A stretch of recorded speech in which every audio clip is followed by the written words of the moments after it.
ustedes hoy día? Buenas noches a todos. ¿Cómo les fue el sábado?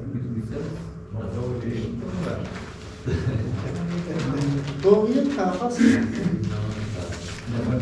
No había sorpresas, ¿no? Ya. Me dijo Ismael, pues yo le pregunté.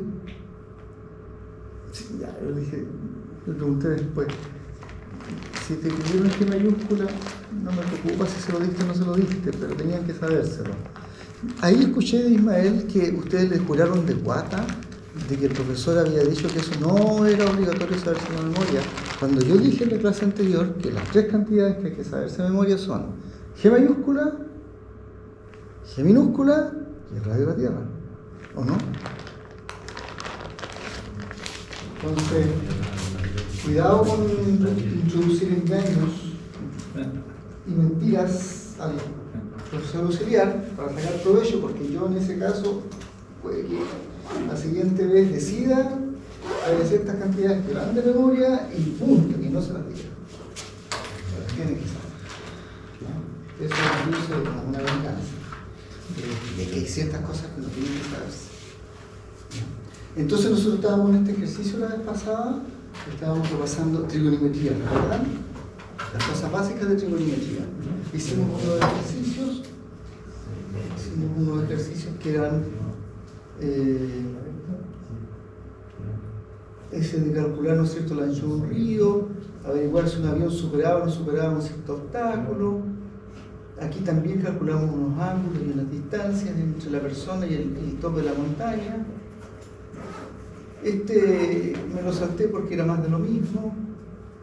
Ese también lo hicimos y ahí calculamos ángulos e incluso hubo una cierta longitud que calculamos de dos maneras y aprovechamos de repasar, ¿no es cierto?, el concepto de cifras significativas. Y después estaba esto de la torre, creo que esto me lo salté.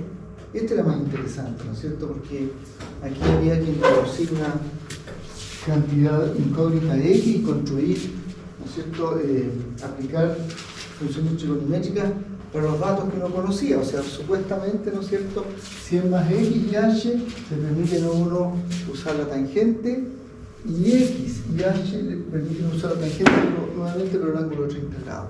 Y nosotros usamos eso, ¿no es cierto?, hicimos un calculito, eso fue lo que usamos, hicimos un calculito y obtuvimos H y X numéricamente. Ahí está el detalle, ¿no es cierto?, está en la presentación, lo pueden revisar. Este es un cálculo alternativo al que se hizo en clases. Ahora, quisiera decir que un uso intenso en la asignatura, y también uno lo tiene más adelante en el cálculo de fasores y otro en electromagnetismo, es algo que se llama descomposición de vectores. Vectores los vamos a empezar a ver de ahí, pero yo igual puedo adelantar algunas cosas. Uno entiende por vectores ciertas flechas que tienen una dirección. Podríamos pensar, por ejemplo, que esa dirección se relaciona con el ángulo con respecto a un eje horizontal y que tienen un tamaño. Eso podría ser una intensidad, por ejemplo, de fuerza y no sé, alguna cantidad de newton, no sé, voy a suponer aquí, después voy a mirar la lámina, 100 newton de intensidad. Entonces la flecha de alguna manera representa la intensidad de una fuerza y la dirección de la flecha, ¿no es cierto?, representa hacia dónde se aplica esa fuerza. Entonces, ¿qué tiene uno con estas? Que siempre le aparecen estas cosas que uno requiere para calcular estas cosas, introducir un sistema de coordenadas. Entonces, típicamente uno va a introducir un sistema de coordenadas cartesiano, un eje X y un eje Y, y sobre ese sistema de coordenadas va a construir un triángulo rectángulo que de alguna forma se relacione con el vector. En este caso, ¿no es cierto?, en este triángulo rectángulo, el tamaño del vector, que son 100 newtons, es la hipotenusa. Esto es recto acá. Y hay un ángulo alfa. Entonces, lo que a uno le va a interesar a la larga es cuánto valen las partes horizontales y verticales de ese vector que está en negro. Porque vamos a ver que en la teoría de los vectores, que la flecha total se puede obtener como la suma de una flecha horizontal y una flecha vertical, cuyo tamaño, si esta flecha corresponde a una fuerza que vamos a llamar F vector, cuyo tamaño horizontal F sub x se dice la componente cartesiana de F, ¿no? componente x del vector F. Y esta otra flecha vertical tiene un tamaño F sub i distinto, que se dice la componente i del vector F. Entonces lo que a uno le va a interesar siempre es cuánto vale esa componente en términos del tamaño. Si el ángulo es conocido, uno debiera poder usar las relaciones trigonométricas. Entonces, supongamos que tenemos la hipotenusa, ¿no es cierto? Y que tenemos fx, un valor desconocido, y supongamos que el ángulo alfa es un dato. Entonces uno puede usar, como este es el cateto adyacente al ángulo alfa, uno puede usar la función coseno y decir que coseno de alfa se puede escribir como cateto adyacente f sub x dividido por la hipotenusa, los 100 newtons. Déjenme llamar a esos 100 newtons simple y sencillamente f sin flecha. Después vamos a entender por qué, el tamaño. Mientras que f con flecha es todo el objeto, incluida su dirección. F sin flecha es el tamaño. Entonces la hipotenusa sería f, y de esta relación sigue que la componente x es f multiplicado por coseno de alfa.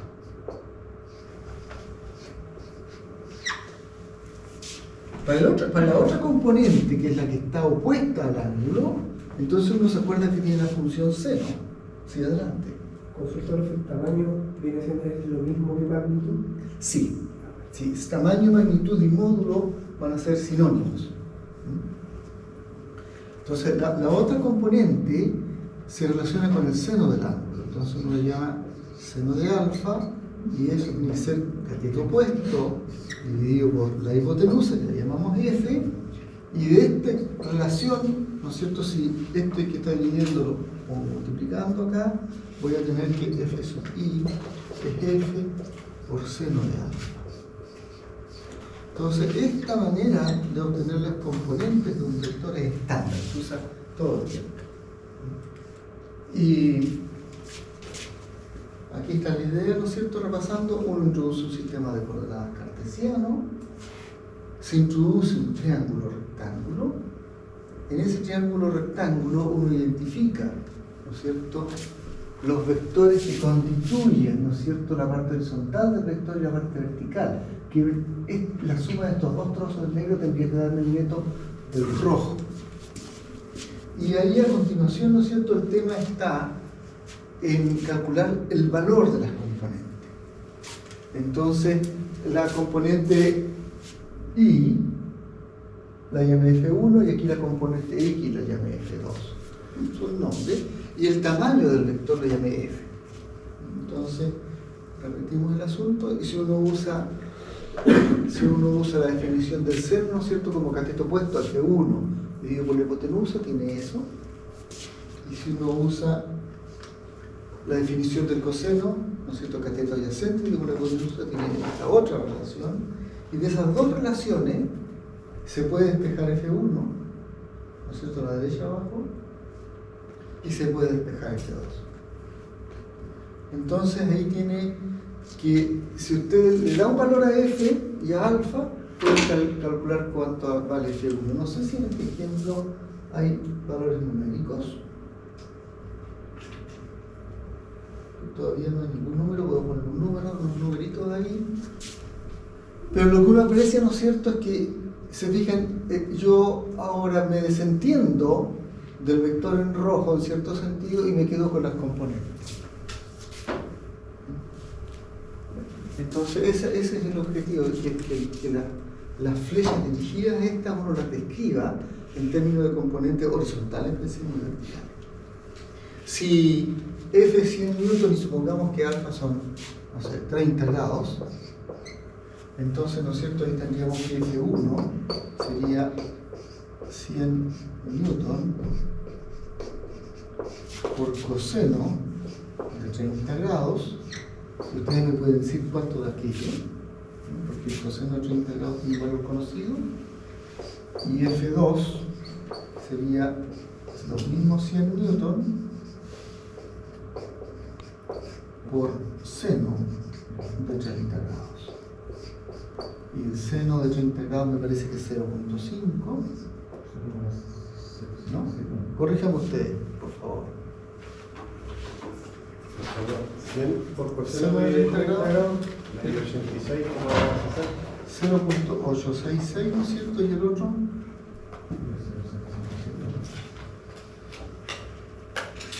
50. 0.5, ¿no? 0.5. Así es que aquí va a dar 50 newton, ¿no? Y el otro lado va a dar 86.6, ¿no? Entonces, esas son las componentes del vector.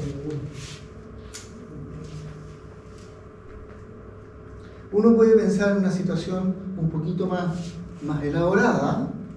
Por ejemplo, este es un ejemplo que involucra las fuerzas que ejercen resortes. No hemos dicho nada sobre cuáles son las leyes de fuerzas de los resortes. Lo único que estamos ilustrando es aplicaciones de la trigonometría. Entonces, en presencia de gravedad hay muchas fuerzas acá, y algo hacen los resortes. Los resortes en general tiran, ¿no es cierto? Tiran, no pueden empujar también, pero si están estirados tiran a lo largo de la dirección del resorte. Entonces ahí uno tendría las fuerzas en azul que ejerce un resorte y que ejerce el otro. Si la situación es simétrica, el ángulo es θ y los resortes son iguales, entonces estos vectores tienen la misma inclinación y tienen que tener el mismo tamaño. Y ahí se introdujo un sistema de coordenadas. No alcancé a escribir aquí X e Y, cosa que no voy a rayar.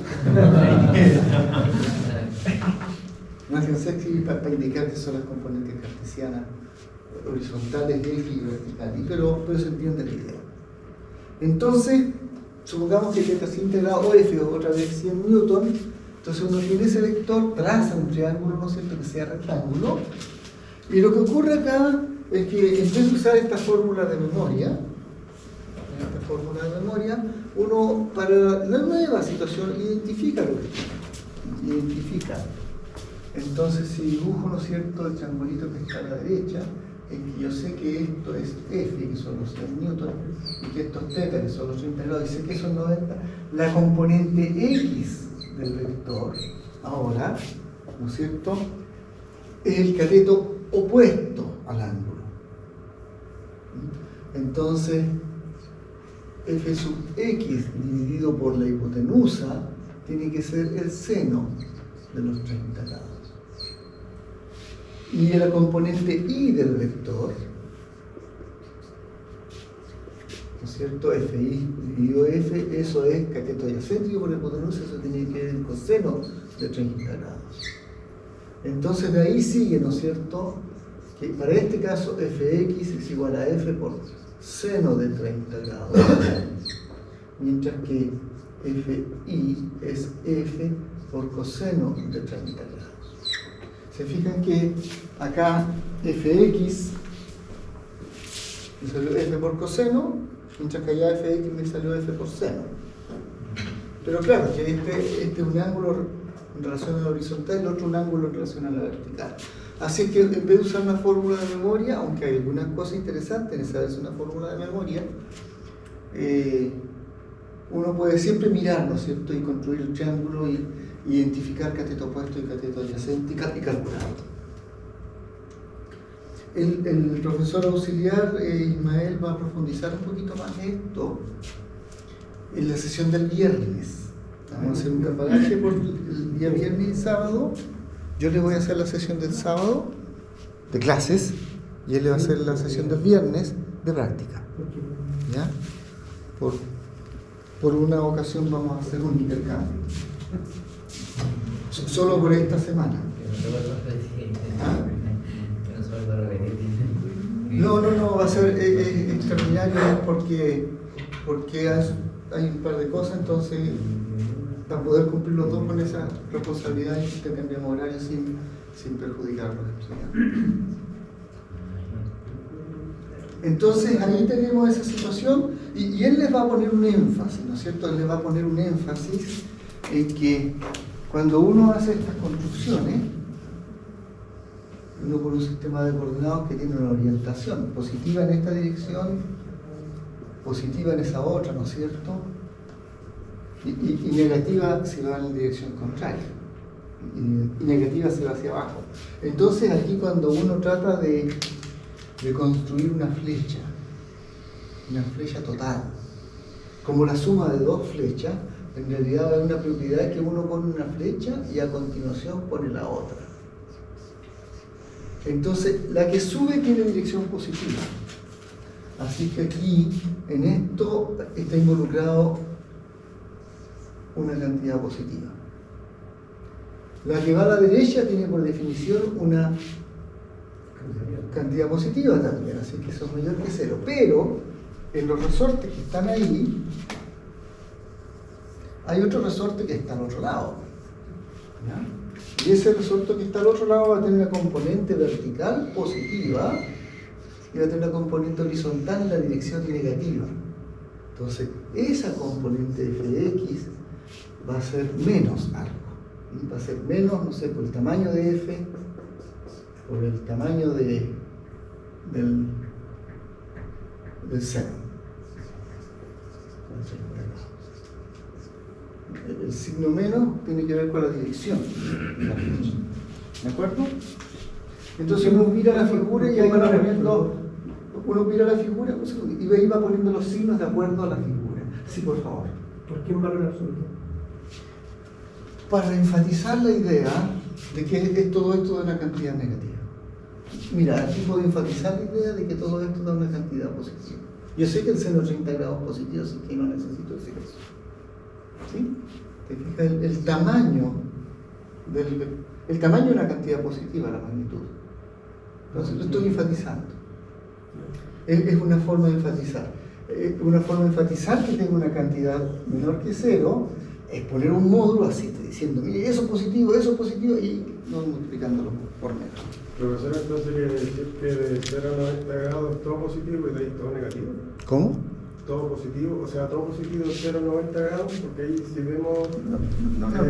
Lo que interesa es que la convención de eje, ¿no es cierto?, es que eso es positivo, eso es negativo, esa dirección.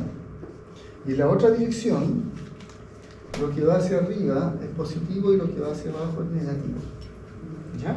Entonces, si tú tienes una flecha que se descompone en dos partes, una parte para la izquierda y una parte para abajo, entonces la componente x, y déjame llamarla fx, es menor que 0.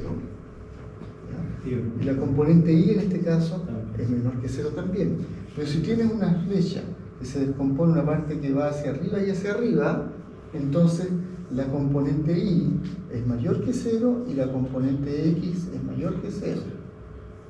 Entonces uno tiene que mirar cómo van las flechas para poner los signos. Entonces supongamos que esto te salió, no sé, pues 50 newtons. Que salió 50 newtons. Entonces uno escribe fx igual a menos 50 newtons. Porque sabe que el vector tiene componente negativa. Uno fuerza así. Y si el FI salió 86, entonces uno pone que FI igual a menos 86.6 newtons. Pero en el otro caso uno sabe que es positivo, así que uno escribe que FI es más de 86.6 newtons y que Fx es más 50 newtons. ¿Sí? Profe, ¿y cómo saber cómo dibujar la resultante hacia arriba o hacia Es abajo? que la resultante te la dieron. Eso depende de la dirección de la fuerza. Te lo dieron, pero ya vamos a llegar a la parte de los vectores. Lo único que estamos discutiendo es que uno usa la trigonometría para describir las partes de los vectores. ¿Sí? Las partes se llaman componentes. Eso es todo lo que estamos diciendo. ¿Ya? No nos compliquemos todavía con los vectores, que ya vamos a hacer un modulito sobre vectores y vamos a quedar la mitad. Entonces ahí tiene uno la componente X, F1, y la componente Y, F2. En este caso ambas positivas. Y claro, entonces hace lo de siempre nomás. Identifica el cateto opuesto al ángulo es F1, la hipotenusa es F, y entonces del seno, el seno es cateto opuesto, digo, por la hipotenusa, puede reemplazar, ¿no es cierto? F1 sobre F y le sale que F1 es seno de 30 grados. Y eso 100 por seno de 30, y eso 100 por un medio, y eso da 50 newton. Y en el cálculo de F2, uno dice que F2 tiene que ver con el cateto adyacente al ángulo, ¿no es cierto? Y entonces involucra el coseno, porque el coseno es cateto adyacente dividido por hipotenusa, reemplazan los valores, ¿no es cierto? F2 sobre F, eso significa que F2 tiene que ser F por coseno de 30, reemplaza el valor de F, el valor del coseno, y le queda el resultado. Que aquí está sin unidad. ¿Sí? Ya. Ahora, eso tiene que ver con los triángulos que son rectángulos. Pero después uno se encuentra en la vida con que no todos los triángulos son rectos. No todos son rectos. Entonces uno puede tener una situación donde hay tres ángulos que ninguno de ellos es 90 grados. Y entonces uno dice, bueno, ¿qué hago para resolver esto si lo que yo sé trigonometría cuando tengo ángulos rectos en un triángulo? Entonces el truco aquí, supongamos que esto es alfa, supongamos que esto es beta, opuesto a alfa está al lado A, opuesto a beta está al lado B, y este segmento más largo es lo que uno llamaría hipotenusa, pero este ángulo de aquí no es recto. Entonces este ángulo es un ángulo, déjenme llamarlo gamma, si quieren. Lo interesante es que aquí surge un teorema, hay dos teoremas.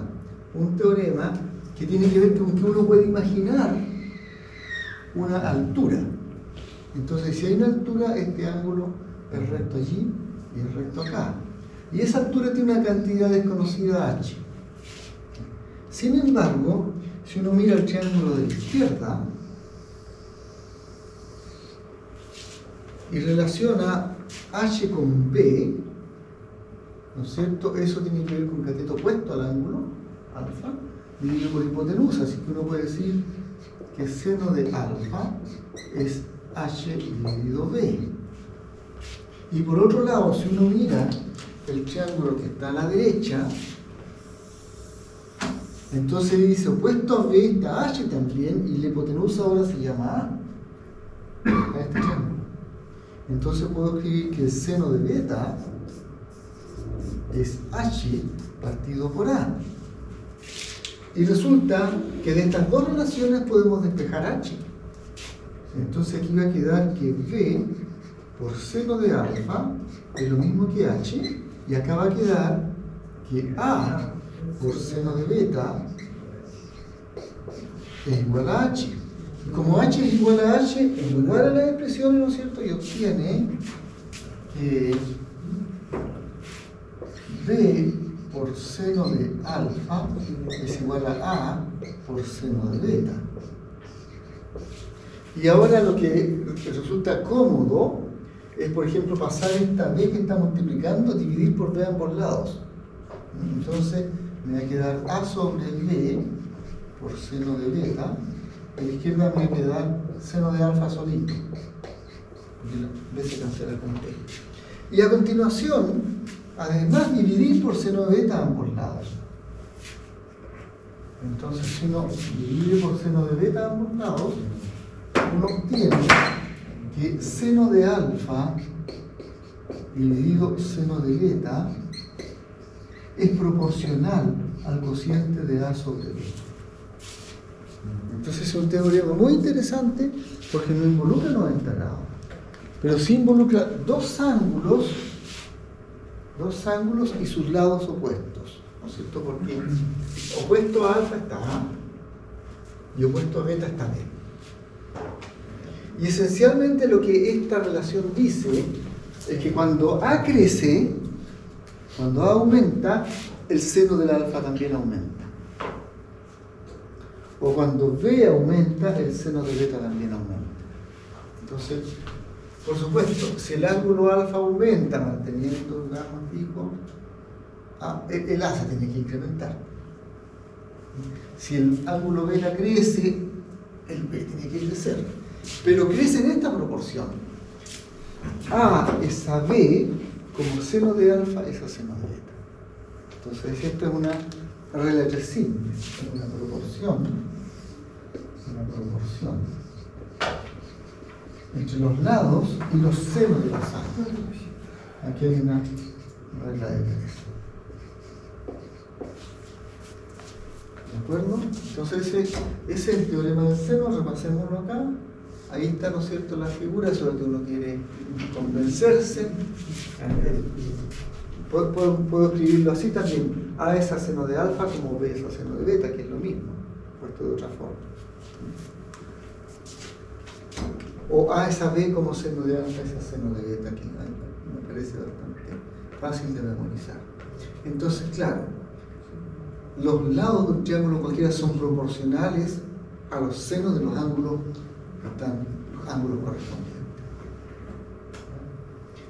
Y ahí está el mismo argumento que hay acá, ¿no es cierto? El triángulo de la izquierda, lo identifico, ¿no es cierto?, la altura h como un cateto opuesto y b como una hipotenusa. Y uso la definición del seno. Y para la figura que está a la derecha, ¿no es cierto?, el otro triángulo, identifico, ¿no es cierto?, el h como un cateto opuesto y el a como una hipotenusa. Y aplico la definición del seno para beta.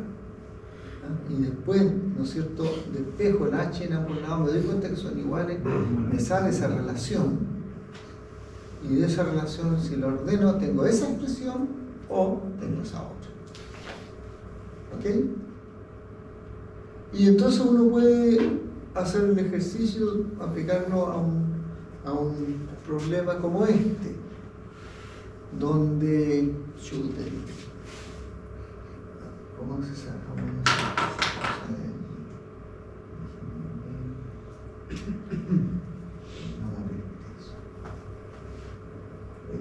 Esta cuestión es tan cargoso pero ahí me alcanzo a quedar un pedacito más. No se lee el texto.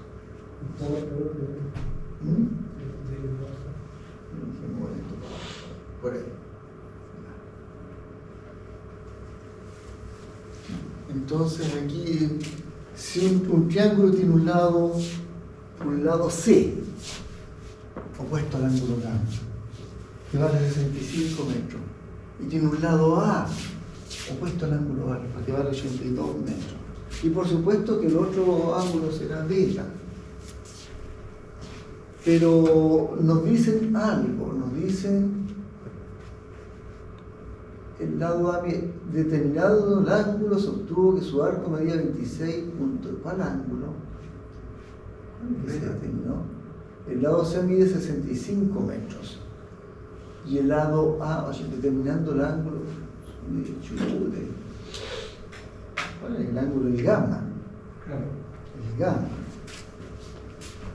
Eso, porque en la figura original solamente estaba ese dibujado y esto no está dibujado. En el librito se utiliza de la enciclopedia que está ahí en la página web del curso. Entonces gamma es conocido, 26 grados 10 minutos, que lo sabemos transformar, ¿no es cierto? 26.67 A82 C65, y entonces uno puede hacer la proporción. ¿Cuál sería la proporción acá? 82 Por ejemplo, 82 es a 65 como el seno de alfa es al seno de 27,65. Claro, porque A es a C como el seno de alfa es al seno de gamma, ¿no es cierto? Porque a C le corresponde gamma. Claro, eso, nada más que eso. Entonces,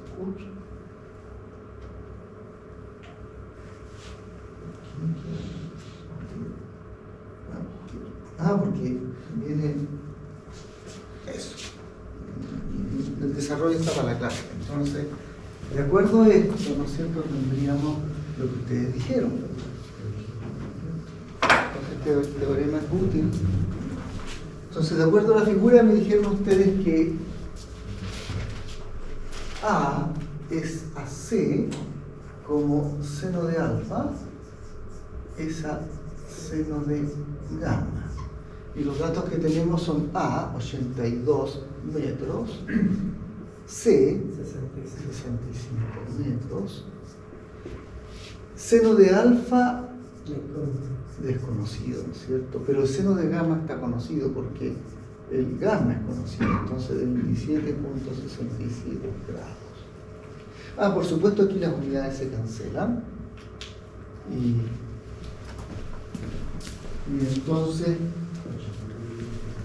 podemos despejar seno de alfa, ¿no es cierto? Este seno 27 pasa multiplicando, vamos a tener que seno de alfa va a ser 82 sobre 65 multiplicado por el seno de 27.67 grados. Y si me pueden decir cuánto vale ese número y el resultado de todo. El seno de 27.67 primero. 0,46. 0.46, pero y aquí 4 cifras significativas, solo 2 cifras. Perdón, 46, 44. 46, 44, Sí. gracias. ¿Con redondeo? Sí. Con un redondeo correcto, pero. Sí. Ya, pero por lo menos, si uno se equivoca, en el redondeo se equivoca lo más en un dígito. Puede que en vez de 44 haya sido 43 o haya sido 45. No es mucho error porque es una parte en 4.000, 4.600, un error muy bajo, más pequeño que el 0,1%. Entonces, eso ya nos da la medida de precisión. Y ahora el producto de eso por 82 dividido por 65. Da 0.5858. Y entonces alfa sería el arco cuyo seno es 0.5858, ¿cierto? Y eso nos entrega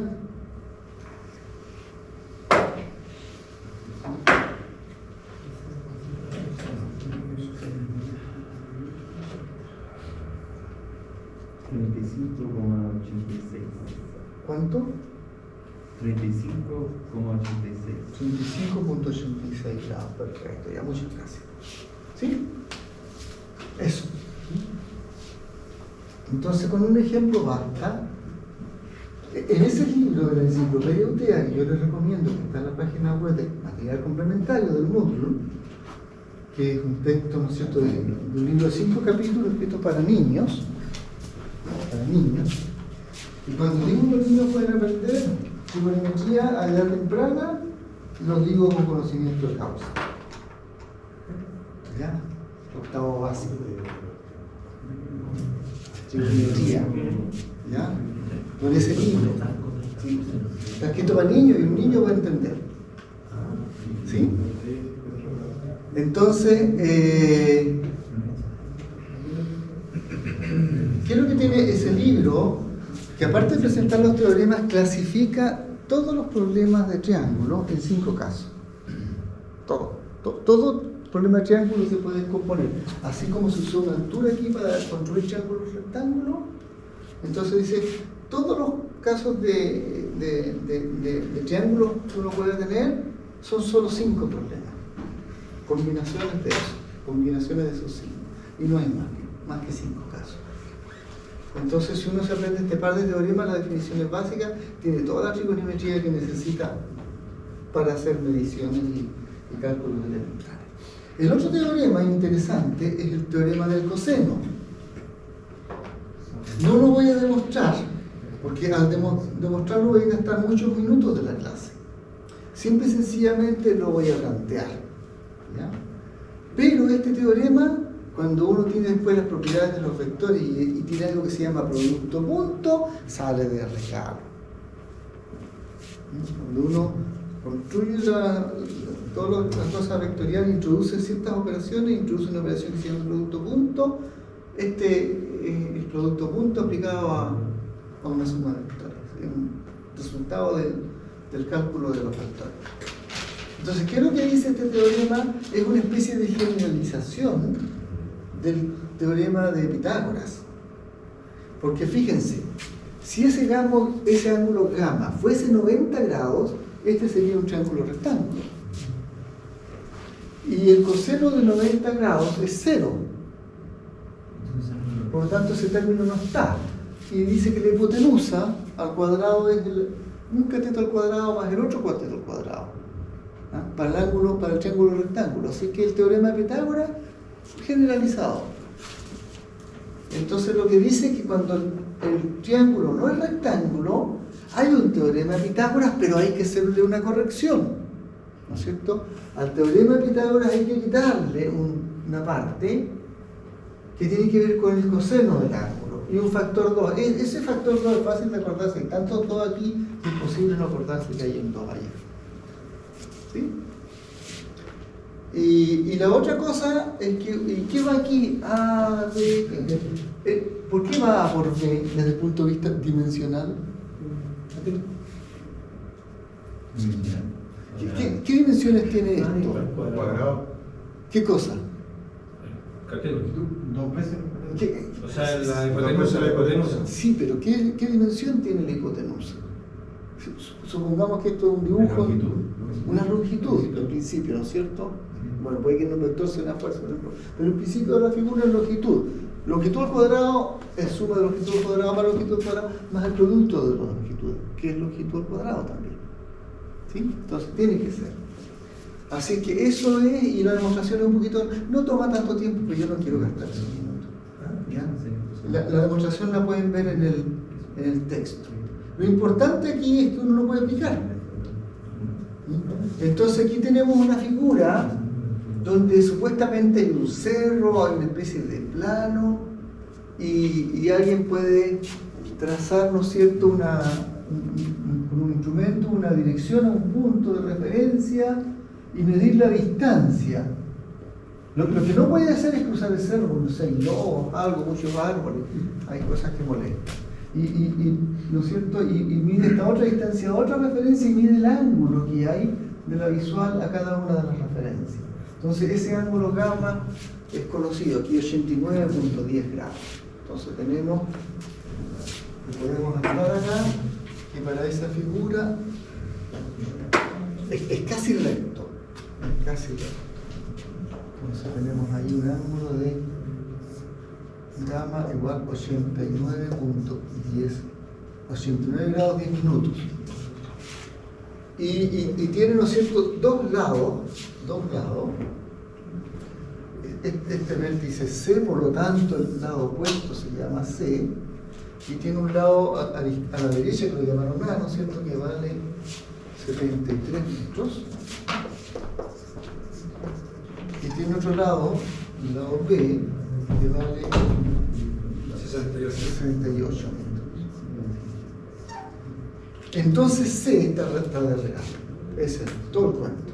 C está de regalo porque se tiene que cumplir el teorema. Se tiene que cumplir que este es el ángulo que yo conozco. El lado opuesto es lo que yo llamo hipotenusa, aunque sea más corto o más larga aunque sea el segmento más corto del triángulo. Entonces la cantidad desconocida C elevada al cuadrado tiene que ser lo mismo que la cantidad desconocida A, que son los 73 metros cuadrados, al cuadrado, más la cantidad conocida B al cuadrado, que son los 68 metros al cuadrado, B cuadrado, menos el doble producto de 73 por 68.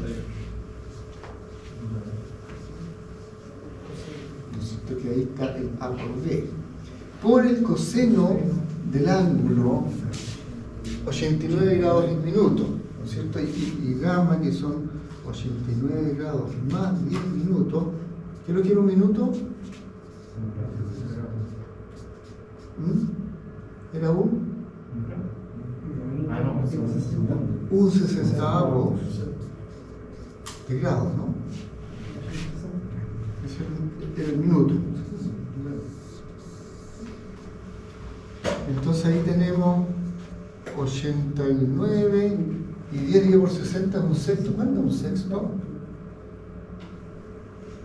La multiplicación de eso me quedó 0,16. El del tiempo. Ahí está. ¿16,6? Sí, 0,16. 17 para unidad de 4 cifras. ¿Ya? Eso es 10 sobre 60 es un sexto y eso es 0.16666.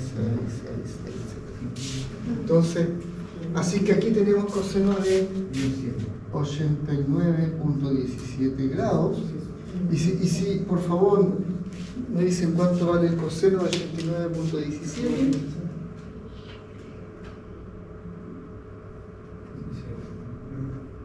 El coseno. Va a ser un número chiquitito. 0.014. ¿Con dos cifras significativas? 14, 4. ¿Con tres cifras significativas nomás? Si aquí tenemos 4. Bueno.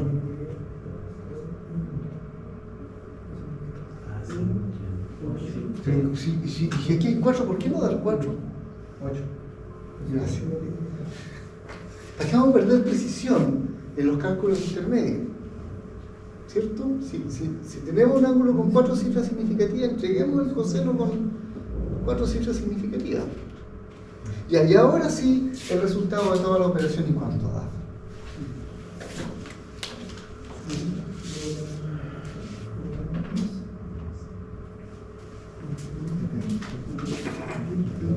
Aquí tenemos el cuadrado. ¿Cuánto es el cuadrado de esto? Más el cuadrado del otro menos esto. En otras palabras, c cuadrado va a salir un número.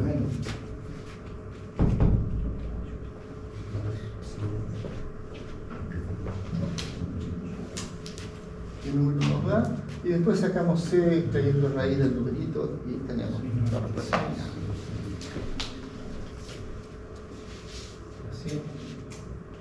Total, 100. ¿100? Sí, A mí me dio 48. 9.809. ¿Tú ya sacaste la raíz? Sí, ya sé que. No, pero antes de sacarla. Ah, 1000. La distancia de ¿Qué raíz? ¿Cuánto era? Ah, sí. Es que está elevado al cuadrado.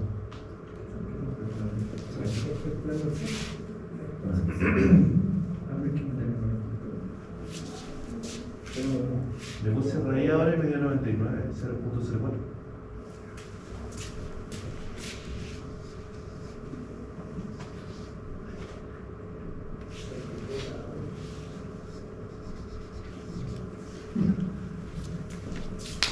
Ok. ¿Ya estamos? Entonces, no es difícil acordarse este otro teorema porque ya vimos los tips, ¿no es cierto? Hay un ciclo menos, el 2 porque, bueno, hay tantos 2 ahí como no hay otro 2. Y el producto porque hay que conservar la longitud y es 14. Eso. Listo, entonces ahí está. Y ahí podemos pasar al siguiente tema. Entonces, el siguiente tema. Está bien, gracias. ¿Te dio 100 a ti? Sí, pero. Pero está dentro de los errores porque estamos. En realidad estamos con 2 cifras significativas. Así que aquí le vamos a pedir más. Entonces, la otra cosa que es importante es que hay una serie de relaciones. Ustedes saben que uno puede escribir cosas como uno puede escribir 8, pero también uno puede escribir 2 por 2 por 2, ¿no es cierto? Es decir, que uno puede escribir 2 elevado a 3 o puede escribir 4 por 2 también.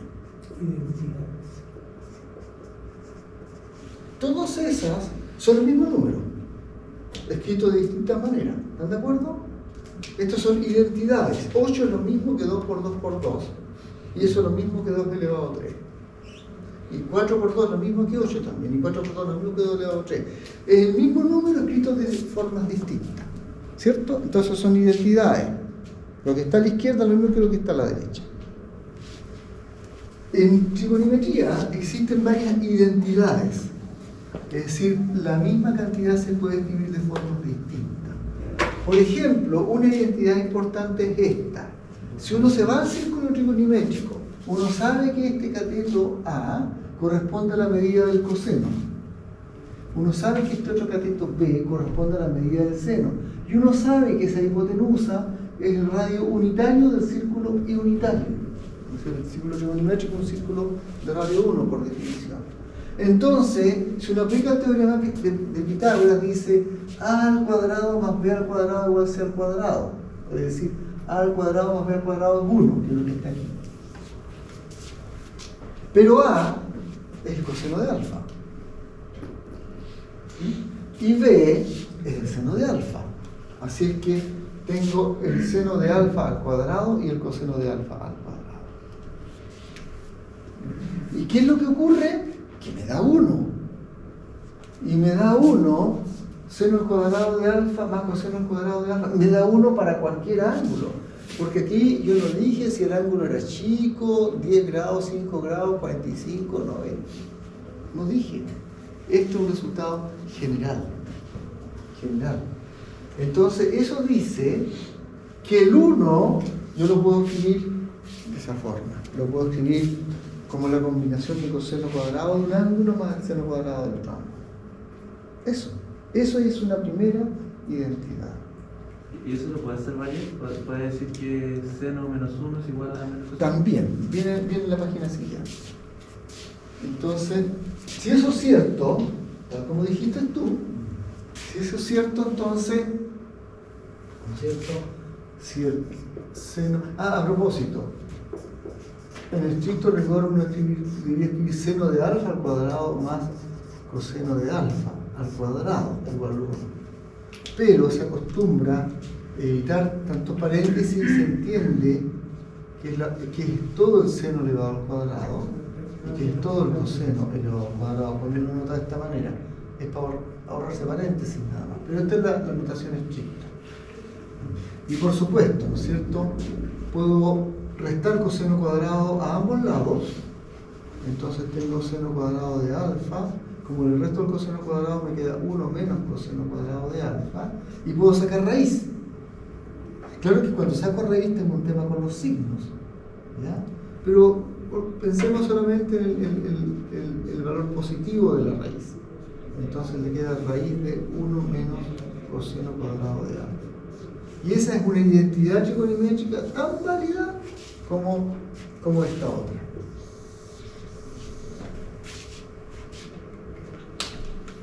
Si en vez de restar el coseno cuadrado de alfa a ambos lados, resto el seno cuadrado de alfa, entonces voy a tener seno cuadrado de alfa menos seno cuadrado de alfa, y coseno cuadrado, me va a quedar coseno cuadrado de alfa es igual a 1 menos seno cuadrado de alfa, y nuevamente puedo sacar raíz a ambos lados y tener coseno de alfa igual a raíz de 1 menos seno cuadrado de alfa.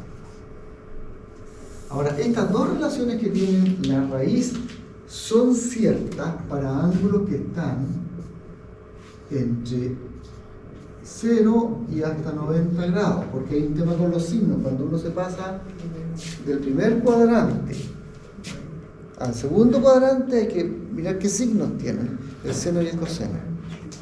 Y cuando uno se pasa al tercer cuadrante hay que mirar qué signos tiene. Eso uno lo mira en el círculo trigonométrico, no se lo sabe de memoria, dibuja el círculo trigonométrico, pone su ángulo y ve qué signos tienen la componente horizontal y la componente vertical. Punto. ¿Ya? Es así. Yo, todos los años de servicio, nunca he hecho algo distinto a mirar la figura y ver qué signos tiene. La calculadora no me dice los signos. Me lo dice la figura. Mirar en el círculo trigonométrico a dónde cae, en qué cuadrante cae, y ahí leer los signos. Entonces, así como cierto esa, también es cierto esta otra. Resulta que la tangente del ángulo es seno partido por coseno. Porque la tangente del ángulo alfa, ¿no es cierto? El ángulo alfa es cateto opuesto, que es B dividido por cateto adyacente, que es A. Pero B es seno de alfa. Y está dividido por A, que es coseno de alfa. Entonces esto también es una identidad trigonométrica. Lo que está a la izquierda es lo mismo que lo que está a la derecha, escrito de otra manera. Ese es el sentido de una identidad. Una identidad es un número que es igual a otro, pero lo escribimos de forma diferente. Y lo que es interesante es que esta relación se cumple para cualquier valor del ángulo alfa. Para cualquier valor del ángulo alfa. Entonces tenemos otra identidad trigonométrica que sale de la figura. Y aquí viene algo que es entretenido. Bueno, lo entretenido puede ser cuestionable, pero que uno siempre puede escribir, si tiene un triángulo, ¿puedo borrar acá? Si uno tiene un triángulo, cuando uno le pide, haga la demostración, y su profesor de cálculo, haga la demostración de esta identidad trigonométrica, uno siempre puede usar este truco, ¿ya? Que es el siguiente. Por ejemplo, si pongo una hipotenusa igual a 1, yo elijo eso. Entonces digo, tengo un triángulo rectángulo que tiene un ángulo alfa y voy a elegir que la hipotenusa sea 1. Ustedes saben que hay muchos triángulos que tienen la misma proporción, así que yo elijo el que me conviene. Entonces ahora, el seno de alfa, aquí ya no sé lo que estoy calculando, si con el seno o con el coseno, sí, el seno de alfa tiene que ser el cateto opuesto dividido por la hipotenusa. El A partido por 0, o sea, A partido por 1, ¿cierto? A es el seno. Entonces, en vez de poner A, pongo seno de alfa. Y me quedo con que si C es 1, esto es seno de alfa. Cuando eso es 90 grados. ¿De acuerdo? Pero también sé que este otro es el coseno. ¿Sí? Pero acabamos de ver que el coseno se podía escribir como raíz de 1 menos el seno. Entonces aquí yo sé que esto es el coseno de alfa, pero en vez de ponerlo con coseno lo voy a escribir de otra manera, usando una identidad. Lo voy a escribir como raíz de 1 menos seno cuadrado de alfa. ¿Cierto? Y ahora que tengo esa figura que solo aparece seno, seno y seno elevado a 0. 1. ¿Sí? Ahora seno, seno y ahí 1. Ahora que tengo esa figura, entonces yo puedo calcular cosas como la tangente es cateto opuesto dividido por cateto adyacente. Así que me queda que la tangente es seno de alfa partido por raíz de 1 menos seno cuadrado de alfa. ¿Sí? Puedo calcular cosas redundantes. Piensen que me quedé solo con la figura. Aquí eso no puedo. Entonces, ¿qué es el coseno? El coseno es cateto adyacente dividido por la hipotenusa. Raíz de 1 menos seno cuadrado de alfa dividido por la hipotenusa, que recupera 1, raíz de 1 menos seno cuadrado de alfa. Y por supuesto puede calcular el seno, porque el seno es el cateto opuesto dividido por la hipotenusa. Es seno de alfa partido por 1, que es seno de alfa. Entonces la gracia que tiene este juego es que uno tiene las tres funciones trigonométricas en términos del seno. En los tres casos, figura seno y figura seno. ¿Sí? Y entonces este tipo de juegos le sirven a uno para demostrar relaciones trigonométricas, O para aprovechar relaciones trigonométricas, cuando está calculando un motor ahí que tiene toda la tangente, la cotangente y no sé qué más, entonces uno tiene que usar las funciones trigonométricas para simplificar su fórmula. Por ahora es un juego matemático, pero después va a ser un problema en los motores. Porque tendrán un curso.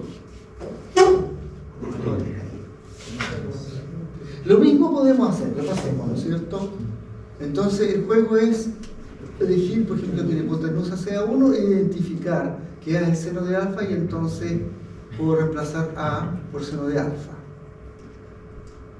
B, ¿no es cierto? Tiene que ser coseno de alfa es B partido por 1, así que identifico B con coseno de alfa y me quedo ahora con seno de alfa, coseno de alfa y 1. Pero coseno de alfa es la raíz. Así que eso es 1 menos seno cuadrado de alfa. Y ahí uno se continúa con el juego. Seno de alfa es cateto opuesto dividido por hipotenusa, o sea, seno de alfa partido por 1 que es seno de alfa. Coseno de alfa es cateto adyacente dividido por hipotenusa, o sea, raíz de 1 menos seno cuadrado de alfa partido por 1, que es raíz de 1 menos seno cuadrado de alfa. Tangente de alfa es cateto opuesto dividido por cateto adyacente. El cateto opuesto es seno de alfa, cateto adyacente es raíz de 1 menos seno cuadrado de alfa. Y ahí tenemos esa relación. Eso que hicimos ahí lo podemos hacer ahora, ¿no es cierto?, en términos del coseno. En términos del coseno. Porque acá yo tengo seno de alfa, pero seno de alfa es raíz de 1 menos coseno cuadrado de alfa. Entonces, en esta expresión, el seno, lo tengo en términos del coseno, perdón, ups, me lo salté. Ah, está para hacerlo en la clase, pero eso no está completo. Ahí está, ¿no es cierto? Entonces acá lo mismo. Podemos volver a jugar con esto y decir, si esto es 1, esto es el coseno de alfa y esto es el seno, que es lo mismo que raíz de 1 menos coseno cuadrado de alfa. Y esto es alfa. Entonces, la tangente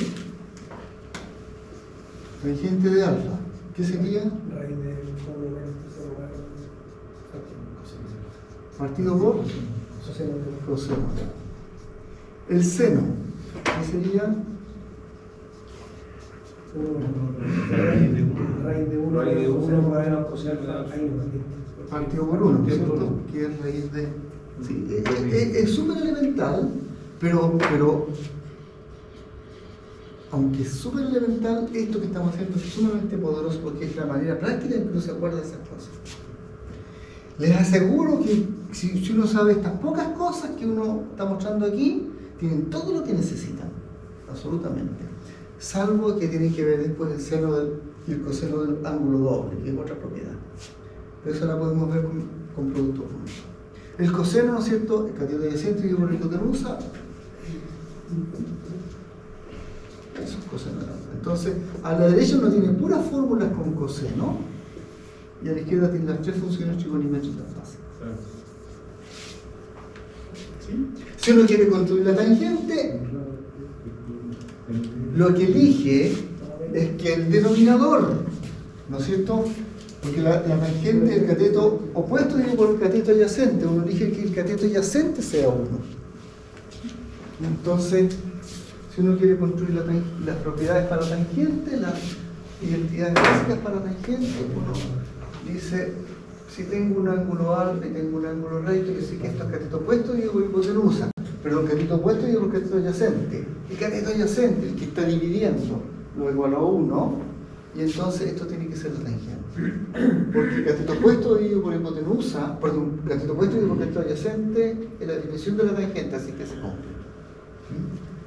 Tangente de alfa igual a cateto opuesto partido por el cateto adyacente, y eso es tangente de alfa partido por 1. Estamos bien.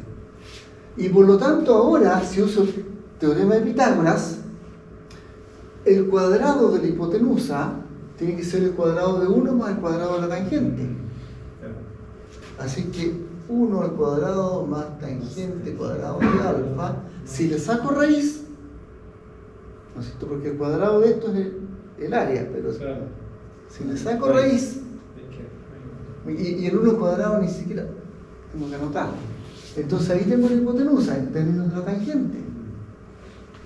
Y por lo tanto puedo decir que lo que es el seno de alfa, que es lo que era el seno, cateto opuesto y hipotenusa, ¿no? Tangente de alfa partido por raíz de 1. Tangente de alfa. Por la raíz de 1. El coseno de alfa, Tangente. cateto adyacente, 1. Y lo único que de 1 más tangente de alfa. Y la tangente de alfa, aunque parezca redundante esto, Tangente de alfa partido por 1. ¿qué es tangente? ¿Sí? Entonces, esas tres figuras, si uno se peina con eso, puede resolver un montón de situaciones que son más complicadas. ¿Ya? Porque no me acuerdo, pero no importa, con circulito, chicotimétrico, un ratito lo tengo. Entonces, eso tiene que ver con los elementos que uno usa para obtener identidad chiconométrica. Entonces yo le voy a pedir al auxiliar, ¿no es cierto?, que en la práctica del viernes haga algún ejercicio más elaborado de demostración de identidad chiconométrica, junto con las otras cosas que él ya sabe, tiene el tema. Esto es la circunferencia unitaria, ¿cierto? Sí. Pero yo lo puedo proyectar a cualquier triángulo de ahí en adelante. Sí. A cualquier triángulo, estas propiedades también fluyen o sirven para ángulos que están en cualquier parte del círculo trigonométrico, siempre que el ángulo lo midas partiendo desde el lado positivo del eje de las X y de la vuelta. ¿Sí? Incluso para funciones trigonométricas como el coseno cuando es negativo y el seno cuando es negativo. También sirve para eso, pero ahí igual hay que tener cuidado con los signos. Ya. Por último,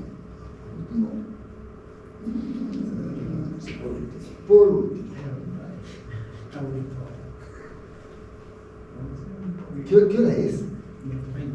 Las 10:20. Estamos justitos. Por último, por poner un par de énfasis en los ángulos, ¿no es cierto? Porque está esta cosa, creo que de los babilónicos, ya no tengo claro, parece que es babilónico, o quizás sea más antiguo, ¿no? Eso, los grados son un invento de la historia humana. No está en la historia de los marcianos, porque los marcianos no tuvieron Babilonia. En Júpiter tampoco hubo. En Krypton no existían los grados, porque en cada Superman medían de otra manera. ¿Cierto? Los grados son un invento de la historia humana. Punto. No reciben a los marcianos. Encima pasa otra complicación. Aquí en la Tierra, a los ángulos sin dimensión, la gente los llama radianes. Y yo, en general, cuando nombre los radianes, voy a dejar de nombrarlos como radianes y los voy a empezar a nombrar como. ¿Cómo? Cuando los nombre en clase, los voy a nombrar. Como no tienen dimensión, no los quiero nombrar. ¿Sí? Ya. Son ángulos sin dimensión. Y son bien útiles. Todo lo que es velocidad angular, rotación, etcétera, las aceleraciones angulares, se hace con ángulos sin dimensión. En el electromagnetismo, las ondas electromagnéticas, todo lo que tenga que ver con ondas son ángulos sin dimensión. Claro que uno siempre calcula después con grados por comodidad, pero en el fondo lo que está detrás son ángulos sin dimensión. Incluso la calculadora no tiene idea de los grados. Bueno, sabe convertir ángulos sin dimensión a las unidades esas y sabe al revés. Cuando calcula el seno su calculadora, si yo les contara cómo lo hace, usted le mete en grado, ella dice, lo transformo en ángulo sin dimensión, aplico una receta, sumo puros números sin dimensión y obtengo el coseno del ángulo. Y contesto la calculadora. Contesto un número que no tiene dimensión. Y para eso necesita que el ángulo le entre sin dimensión en la fórmula, si no, no puede. Mira. Coseno de alfa con ángulo sin dimensión, 1 menos alfa al cuadrado partido por 2 factorial más alfa a la cuarta partido por 4 factorial menos alfa a la sexta partido por 6 factorial, etcétera, etcétera, etcétera, etcétera. Es una serie. Es una serie. suma de... La calculadora lo que hace es meter aquí el ángulo medido en ángulos sin dimensión y suma hasta que el display ya no cambie. Cuando el display ya no cambia, el resto no lo suma. ¿Ya? Y le entrega uno un número que no tiene dimensión, porque si esto tuviera dimensión, si esto fuera metro, esto sería metro a la cuarta, esto sería metro a la sexta. No resiste análisis dimensional, ¿no es cierto? No podemos sumar cosas al cuadrado con cosas a la cuarta, con cosas a la sexta, con cosas sin dimensión. Tiene que ser todo sin dimensión. Por lo tanto, alfa, en esta fórmula que nos permite calcular el coseno, es un ángulo sin dimensión. Si no, la fórmula no funciona y la calculadora no sirve para nada. Entonces, el ángulo, en estricto rigor, que entra aquí es un ángulo sin dimensión. Aunque uno escriba coseno de 180 grados, la calculadora lo que hace es transformarlo a coseno de x. Y después aplica la serie. Entonces, ¿cuál es el juego? El juego es este, que uno sabe que el perímetro es 2pi por el radio. Entonces ahí ya tiene, a 360 grados le corresponde un factor 2pi multiplicando el radio. Pero a 180 grados le corresponde la mitad, así que es pi por r. Y a 90 grados le corresponde la cuarta parte, así que es pi medio por r. ¿No es cierto? Y a 45 grados le corresponde la mitad de lo anterior, así que es pi cuartos por r. Entonces uno se da cuenta que hay una tabla de correspondencia entre el factor que multiplica r y el arco. ¿No es cierto? El arco es S, perímetro, o fracción del perímetro. El ángulo es el ángulo en esas unidades, ¿no es cierto? En números sin dimensión, multiplicando el radio. Claro, a 45 grados le corresponde pi cuarto, a 90 le corresponde pi medio, a 180 le corresponde pi, y a 360 le corresponde 2pi. Entonces uno dice, en vez de empezar el ángulo en esas unidades de los sumerios, lo voy a empezar en el lenguaje alienígena y terrícola, el lenguaje común que tenemos con ellos, la matemática de los números sin dimensión. Entonces uno introduce estos ángulos sin dimensión que la gente, para acordarse que son dimensión, los llama radianes. E incluso anota, por ejemplo, puede ser alfa igual a 180 grados, y dice que eso es lo mismo que pi radianes. Pero esto está pésimo, porque ahí está poniéndole una dimensión. Entonces yo le voy a quitar la dimensión a eso.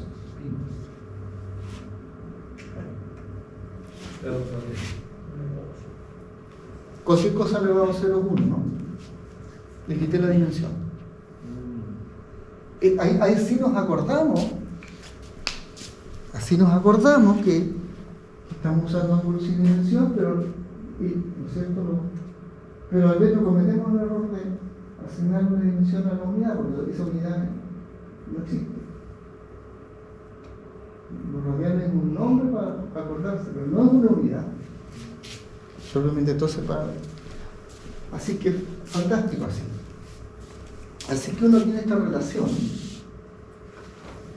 que entrega la correspondencia, ¿no es cierto?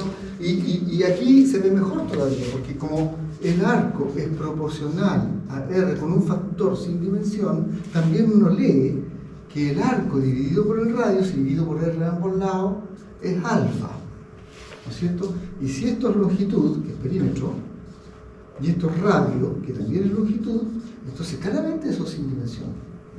Esto es un ángulo adimensional. Entonces esta proporción que hay entre arco y ángulo, en que, ¿no es cierto?, el arco es proporcional al ángulo con un factor que es el radio, solo es verdadera si eso no tiene dimensión.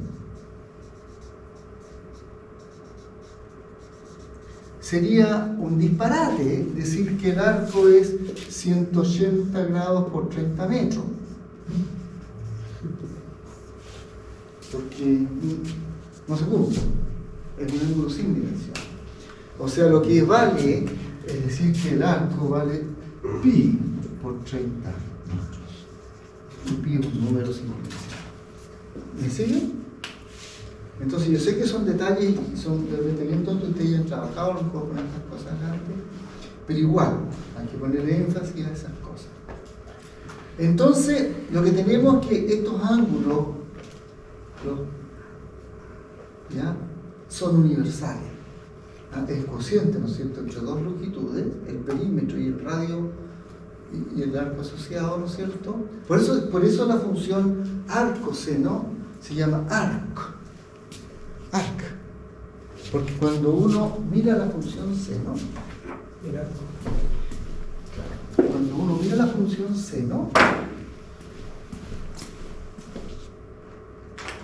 dice en el círculo trigonométrico que tiene radio 1, tengo alfa y tengo un radio 1. ¿Ya? Entonces, ¿cuánto mide el arco? El arco mide 1 por alfa. Pero el alfa medido ¿dónde va esta cuestión? Con ángulo sin dimensión. ¿Sí? Entonces, uno dice, alfa es el arco cuyo seno es algo. No sé, X. Alfa es el arco cuyo seno es X. ¿Sí? Entonces, si el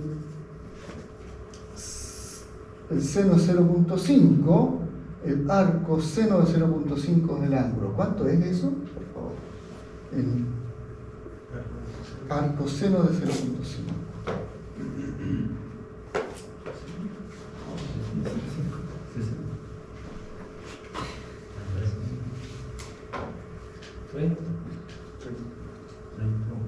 Sí, son 30 grados. Y en cantidades, en ángulos sin dimensión,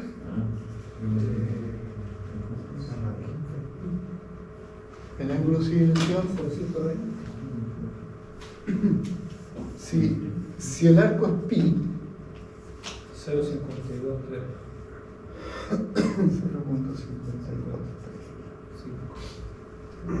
eso se puede escribir como pi dividido por algo. Pi dividido por 4, no sé, pi dividido por algo. Entonces, ese es un énfasis que yo quería poner, ¿no es cierto? Y el otro es que si usted tiene un ángulo medido en grados, beta, ¿no es cierto? Y tiene un ángulo, y quiere expresarlo sin dimensión, es facilito, porque como a pi le corresponde 180, si esto está en grados, en el ejemplo bien concreto, si eso está en grados, pongamos beta igual 45 grados. ¿Ya? Entonces tengo 45 grados, voy a destacar la unidad, dividido por 180 grados, voy a destacar la unidad. Y acá tengo pi, y ya tengo que tener el ángulo. Se cancela la unidad porque se cancela, están arriba y abajo. ¿No es cierto? Me queda 45 dividido por 180 multiplicando pi. ¿Cuánto es aquello? 45 dividido por 180. 0.7853. 0.7853 veces pi. Y eso a su vez, o ya habíamos tratado. Ya, más rápido que yo. 78,50. ¿Sí? ¿Se dieron cuenta cuál es el truco, no? El truco de acordarse, si uno no se sabe estas cosas de memoria, la hace de nuevo. Entonces dice, si tengo el ángulo en grados, tengo que cancelar la dimensión. ¿Cómo voy a cancelar dividiendo por 180, que es lo mismo que les corresponde pi? Listo. Mire, hay un software muy interesante, ahí está el cálculo, 60 sobre 180 por pi, eso pi tercios. Y ahí hay una listita, ¿no es cierto? Y cierra la sesión con eso. Pero hay un software muy interesante que ustedes tienen acceso, que es de matemática. ¿Es en la red? En la plataforma Moodle yo les puse un enlace. La universidad paga ese software, es buenísimo. Ahí lo tiene. Wolfram, bueno. El Wolfram, la empresa Wolfram tiene varios software, uno de ellos se llama el Mathematica. Entonces, dentro del software Mathematica está ahí. Déjenme abrir una ventana nueva y cortito, porque ya me di cuenta que me pasé 4 minutos. Déjenme agrandar un poquito la letra aquí, ¿cómo se hacía? 150. Miren, lo que esto sabe es el seno. Esa es la función que conoce, pero solo con ángulos sin dimensión. Seno de pi me va a contestar que es 0. Seno de pi medios me va a contestar que es 1. Seno de pi cuarto me va a contestar que es 1 partido por raíz de 2. Pero resulta que si yo necesito calcular con grados aquí, yo puedo hacer esto. Yo defino una función que lo voy a llamar con minúscula, para que no sea la interna, que solo recibe ángulos sin dimensión. Puede ser como la calculadora. Entonces defino una función, esto va a ser mi ángulo alfa. Aquí hay un truquito, unas cosas que uno tiene que aprender. Entonces digo que es el seno de, ¿qué cosa? Del ángulo que yo recibo, multiplicado por pi y dividido por 180. Entonces ahora seno de 30 grados, porque la función con minúsculas está preparada para recibir y hacer la transformación automática entre entonces, ¿qué es lo que hace uno cuando usa esta planilla? Lo primero que hace es, dice, voy a hacer 3 definiciones: seno de alfa, coseno de alfa,